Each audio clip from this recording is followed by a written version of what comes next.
Okay, now let's go ahead and look at number 2 in this section. Okay, number 2 in this section. I said I was going to help you out with this one just a little bit. And so what I'm going to do is I'm going to help you factor out this top and bottom. So normally what we would do is looking at this top part, you would create your big X and then you put the number at the end on the bottom, which is 25, and the number on the top is what's in the middle, right? And so we would say what goes into 25 by multiplying and adds up to be 10. Well, hopefully some of you think right away and you realize, oh, well, 5 and 5. Well, since this is a 1x squared on the top and also on the bottom, we're able to use our shortcut method. Okay, so I'll just go ahead and tell you how each one of these factors out. The top part is going to factor into x plus 5, x plus 5. And the bottom will factor out to be x plus 4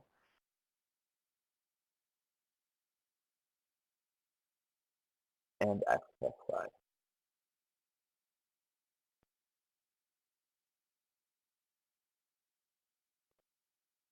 Okay, go ahead and get that copied down. Okay, the top is x plus 5, x plus 5.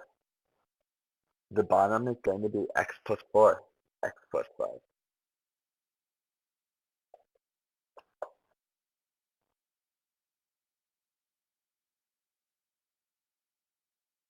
Let's keep going with this problem. Okay, we want to do the same thing that we've been doing in our other problems as well.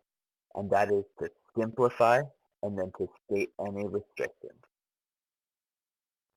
Okay, well when we simplify, let's look at what looks the same on the top and bottom.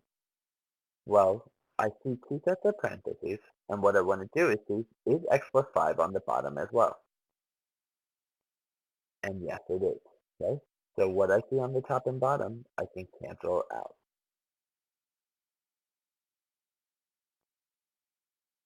Well, after I cancel out x plus 5 on the top and x plus 5 on the bottom, what's left? The only thing I have left is what I'll highlight in yellow on the left-hand side.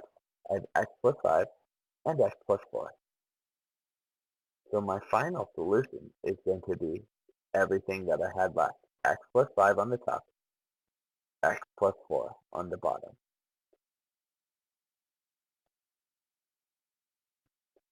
Now before you ask any questions, okay, can I cancel anything else out? Now some of you might think, oh, look at this. Hey, you see this x and you see this x? You can cancel that out. I bet that's what some of you are thinking. That's usually what students tell me. Okay, but that's actually not true. Based on order of operations, we have to keep the whole top grouped together. The whole top. The whole top was x plus 5. So you have to keep all of that grouped together. And the bottom was x plus 4. So all of that stays grouped together. So because they're not exactly the same, you can't cancel them out. Now come back to where we had the factor part and we'll find our restrictions.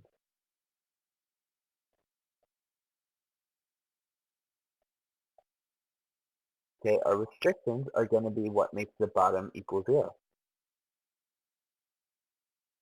Well, so one restriction is that x plus 4 equals 0, and the other one is that x plus 5 equals 0. Well, what are those two?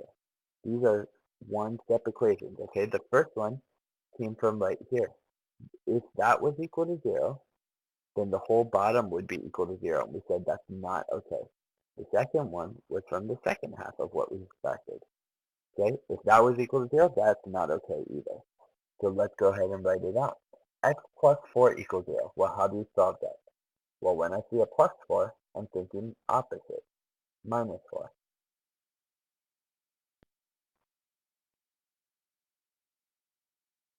Now, in order to finish it out, go ahead, subtract that out, and you're going to get a restriction at x equals negative 4. That's one of your restrictions. The other one is if you subtract 5. Okay? So if you subtract 5, what do you have left? Well, x plus 5 minus 5, that's just going to be x, because that cancels out, and you'll get x equals negative 5 as your other restriction. So your final answer is 2 parts. Your first part is the simplified part, this right here, x plus 5 over x plus 4, and the other answer is your restriction, this right here. All of